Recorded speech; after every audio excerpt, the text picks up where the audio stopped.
You know, I had some questions about Renan Barão coming into this fight.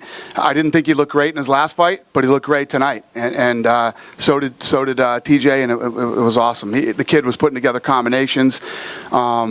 He stood in the pocket.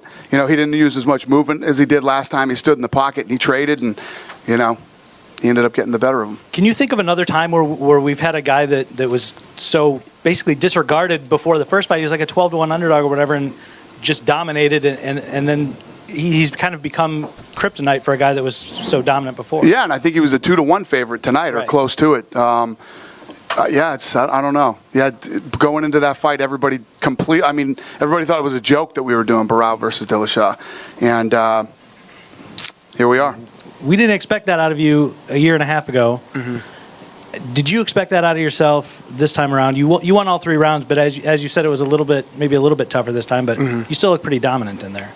Yeah, I mean, I definitely expected to dominate the fight. You know, I felt that I was a faster athlete, and I had the skills to beat him. So yeah, I expected myself to win every round. I knew he's tough. You know, I mean, he's a very tough fighter, and I knew he was going to bring it. But I'm of course going to believe in myself to win every round. Would you say that you're the same fighter today that you were before that first fight, or did you need that first fight to put yourself over some kind of a hill to the next level?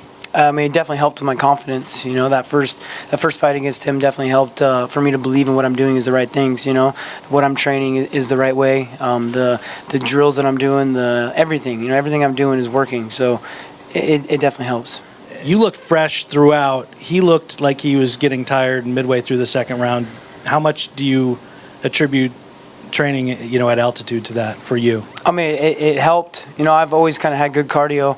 How much I work and how professional I take this sport, and my nutrition's on point. My strength conditioning's on point. You know, I don't take any shortcuts, so I'm always going to be in shape. I mean, altitude helped. You know, it was hard to deal with when I first got up there. You know, I didn't realize how hard it was going to be to deal with the altitude.